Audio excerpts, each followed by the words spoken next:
प्यारे बच्चों, मैं ज्योति एसडीएस विद्यापीठ से आज हम लोग पढ़ेंगे कक्षा 4 में हिंदी व्याकरण। कक्षा 4 में हिंदी व्याकरण जो कि हम लोगों ने पिछले वीडियो में पढ़ा है भाषा और व्याकरण। पिछले वीडियो में हम लोगों ने पढ़ा है भाषा और व्याकरण।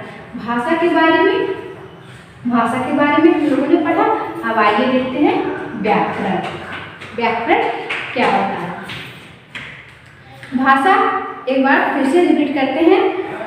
भाषा वह होता है, भाषा बोलकर या लिखकर बताने वाला साधन होता है। भाषा बोलकर या लिखकर अपनी बात को बताने का साधन है। भाषा दो प्रकार का होता है, मौखिक भाषा, लिखित भाषा। मौखिक भाषा वो होता है जो कि मुख से बोलकर, जो मुख से हम लोग बोलते हैं और अगला समझ जाता है, उसे मौखिक भाषा कहते हैं। जैसे बातचीत करना, बात विवाद, उपदेश देना, कुछ हम कहते हैं और अगला समझ जाता है, वो मौखिक भाषा है। और दूसरा है लिखित भाषा। दूसरा है लिखित भाषा जो कि हम लोग लिख के अपनी भावनाओं को लिख के और अगला पढ़ के समझ जाता है, वो है लिखित भाषा। भाषा दो प्रकार के होते हैं, मौखिक भाषा और लिखित भाषा। लिखित भाषा में जैसे कहानी लिखना, निबंध, पत्र में भी अपनी भावनाओं को लिखते हैं और अगला पढ़ के समझ जाता है, उसे हम लिखित भाषा कहते हैं। कहानी भी है, कहानी भी हम लिखते हैं और अगला पढ़ के समझ जाता है, उसे हम लोग लिखित भाषा कहते हैं। और भाषा के अलावा और हम लोग क्या पढ़ते हैं? लिपि। लिपि क्या होती है? अपनी भाषा के लिखने की विधि को लिपि कहते हैं। भाषा के लिखने की विधि को लिपि कहते हैं। जैसे कि अपनी अपनी भाषा अपने अपने लिपियों के लिए महत्वपूर्ण होती है। अपनी भाषा, हर भाषा अलग अलग भाषा अलग अलग लिपियों में लिखी जाती है। जैसे हिंदी, संस्कृत देवनागरी लिपि में लिखी गई है। हिंदी और संस्कृत देवनागरी लिपि में लिखी गई है और अंग्रेजी रोमन लिपि में लिखी गई है। अब हम लोग पढ़ेंगे व्याकरण।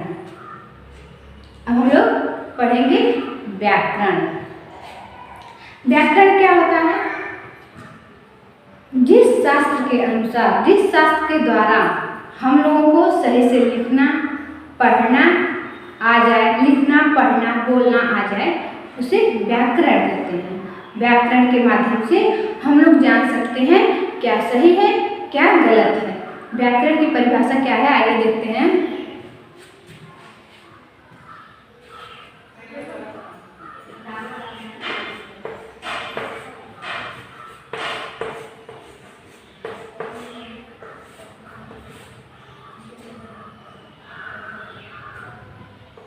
परिभाषा, हम व्याकरण की परिभाषा देखते हैं।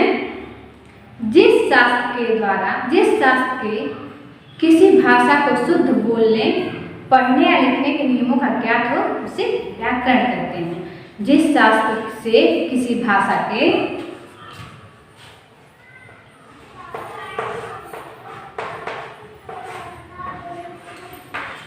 जिस शास्त्र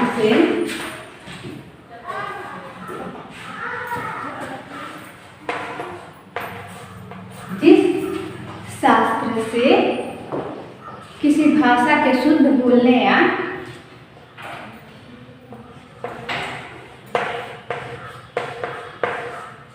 किसी भाषा को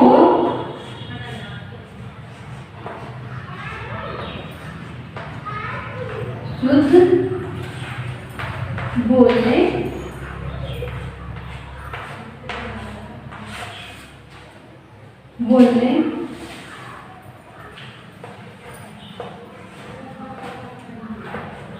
पढ़ने या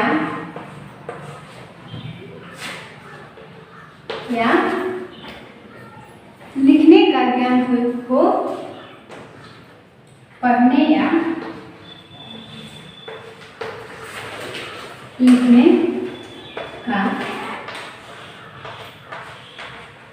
ज्ञान हो उसे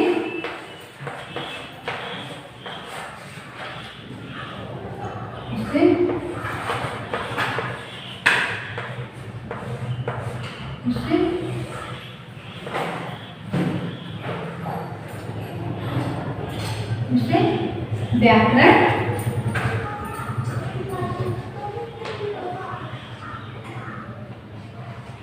कहते हैं।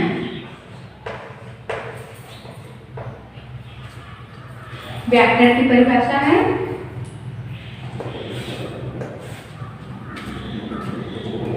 जिस शास्त्र से किसी भाषा को शुद्ध बोलने, पढ़ने या लिखने का ज्ञान हो उसे व्याकरण कहते हैं। आप लोगों को ये व्याकरण समझ में आ गया होगा। भाषा और व्याकरण, भाषा और व्याकरण आप लोगों के समझ में आ गया होगा मेरे प्यारे बच्चों। अब देखते हैं व्याकरण के भाग। व्याकरण के भाग जो ये भाषा और व्याकरण है, इस दोनों का घनिष्ठ संबंध है आपस में। भाषा और व्याकरण का घनिष्ठ संबंध है आपस में। आप देखते हैं व्याकरण के भाग।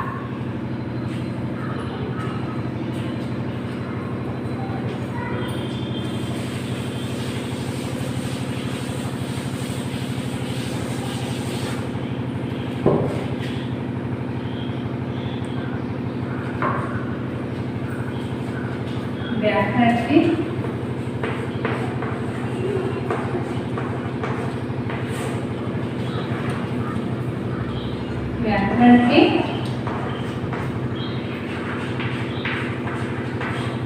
भाग। पहला है वर्ण विचार,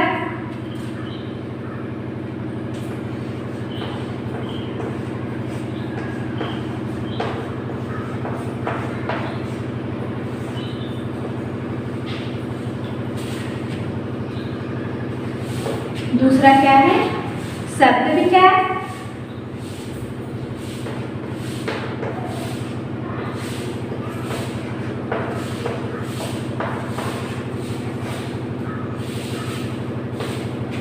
और तीसरा क्या है वाक्य विचार।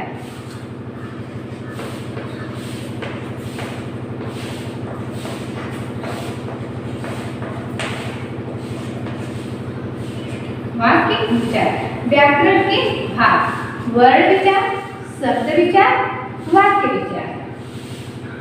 प्यारे बच्चों, आप लोग भाषा और व्याकरण समझ गए होंगे। अब देखते हैं जो वर्ण विचार है इसके बारे में। इस भाग में वर्णमाला वर्ण के भेद तथा उससे उच्चारण आदि पर विचार किया जाता है। ये जो है वर्ण विचार, ये इस भाग में वर्णमाला, इस भाग में वर्णमाला वर्ण के भेद तथा उनके उच्चारण पर विचार किया जाता है।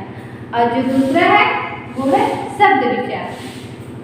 इस भाग में शब्द के रूप, शब्द भेद, उसकी रचना तथा उसके प्रयोग पर विचार किया जाता है। और तीसरा जो है वाक्य विचार। इस भाग में वाक्य, उनकी बनावट, वाक्यों के भेद, उपभेद तथा उसकी शुद्धता अशुद्धता पर विचार किया जाता है। आप लोगों ने तीनों के बारे में पढ़ा, जिसमें व्याकरण के भाग में तीन भाग होता है, वर्ण विचार, शब्द विचार और वाक्य विचार।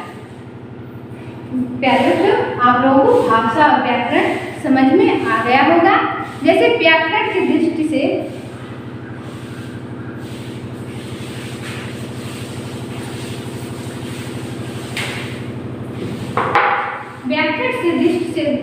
से लिखते हैं एक वाक्य।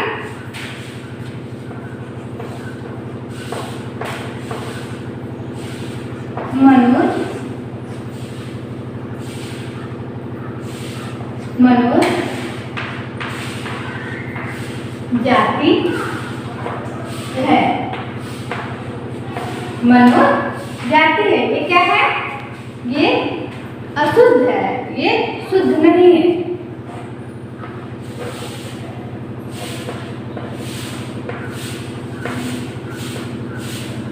ये अशुद्ध है। अब इसका हम लोग व्याकरण हमको पता है, आप लोगों को पता है, तब हम इसका पता लगा पाएंगे ये अशुद्ध है। अब इसका शुद्ध लिखते हैं।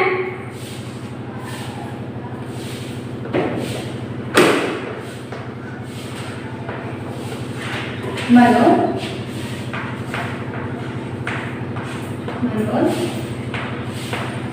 जाता है, ये कैसा है? ये शुद्ध है।